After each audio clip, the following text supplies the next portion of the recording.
And let's go on to our next story. For this next story, Oscar, we're gonna stick with you. This story is coming out of CNBC. Let me read you the headline and read you the first couple graphs, and I'm going to ask you to comment. Headline: The death of remote work? Question mark.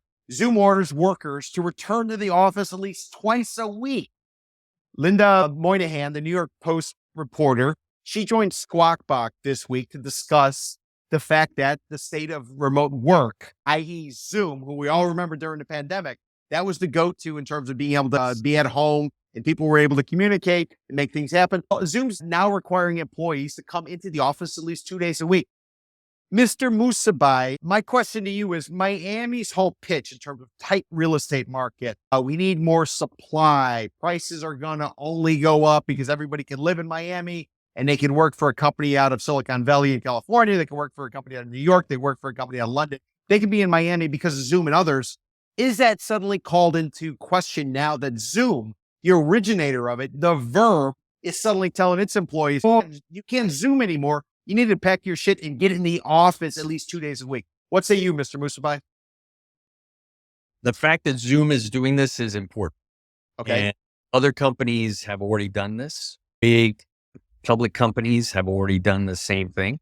And even Dark Brandon, Joe Biden in the White House, has told and encouraged agencies to call federal workers back. But in the Zoom case, it's 2 days a week. And I think generally that's how people are approaching their businesses. They're still trying to make it flexible to allow people to work from home at least part-time. The result of this is enormous, very negative on the office market. Places like Chicago, New York have already been reporting a major expectation of defaults on mortgages related to the purchases or development of office buildings. It's a massive problem. And we were not thinking ahead about what was coming when COVID was going on. COVID made this happen.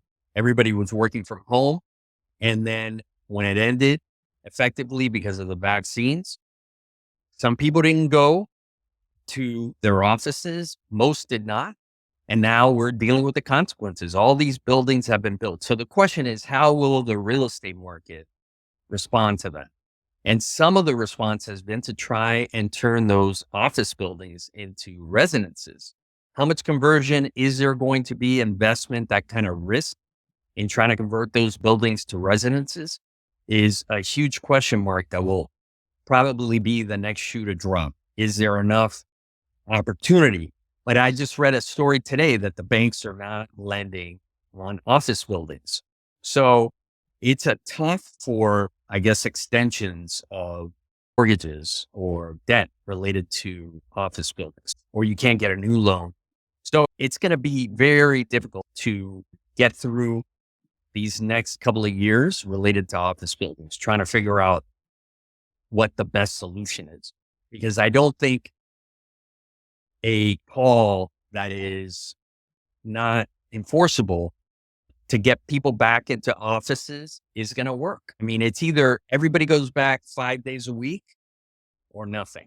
You can't have, let's try 2 days a week. That's not going to work. And the reality is that the consequences of part-time work is going to continue to wreak havoc on the office market. And we don't know where this thing is going to end. It's going to be an important trend and consequence of COVID that we're going to feel for many years. Now, John, I want to go to you with story number 3, but before we do, let me ask Oscar. So, Oscar, you talk about office. I'm interested in residential.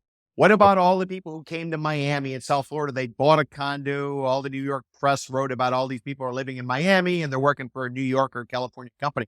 What are these people going to do with their condo if they have to go in the office, in Zoom's case, 2 days a week, or in the case of a lot of other companies, 3 or 4 days a week? Do they maintain their condo or their single family home in South Florida and then they go back and forth, or they look to dump it onto the market? And I will tell you, overall inventory in South Florida from a condo perspective is right now a seller's market. So what do you anticipate, Mr. Musibay?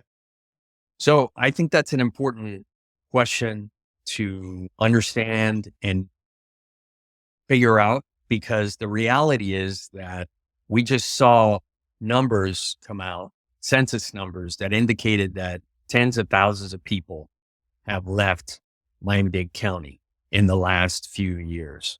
And Florida as a whole is gaining residents. Oscar, if I could interrupt you there, we are going to get into that. So you're foreshadowing one of our stories. So I don't want you to talk Yes, too much thank about you, that. Oscar.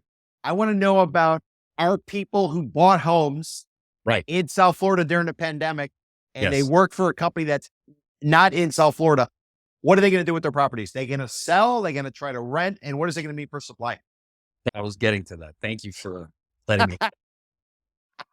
So what those numbers indicate is that those people are moving back to wherever their offices are. So what are they going to do with their homes? They're going to have to sell them or rent them. Right now in Miami-Dade, there isn't enough inventory, and that's why rents are going through the roof, and they're going to continue to be expensive. And that creates an opportunity for people who moved here to work virtually and have to go back to their offices because they can rent out their apartment, their single family homes to people who will live here or can live here. And I think that is where things are going to head. I can't imagine that they're going to dump their properties because it's not a practical solution. Our pricing is going up on housing. Our pricing is not going down. It's going up. And we are one of the few places in the country, if not the only place where we're seeing that. So a person who bought a property here is going to try and maximize their investment, and hopefully they'll be able to find renters rather than dumping it at a price that is below the value that they invested. Great. Which is a perfect segue for John.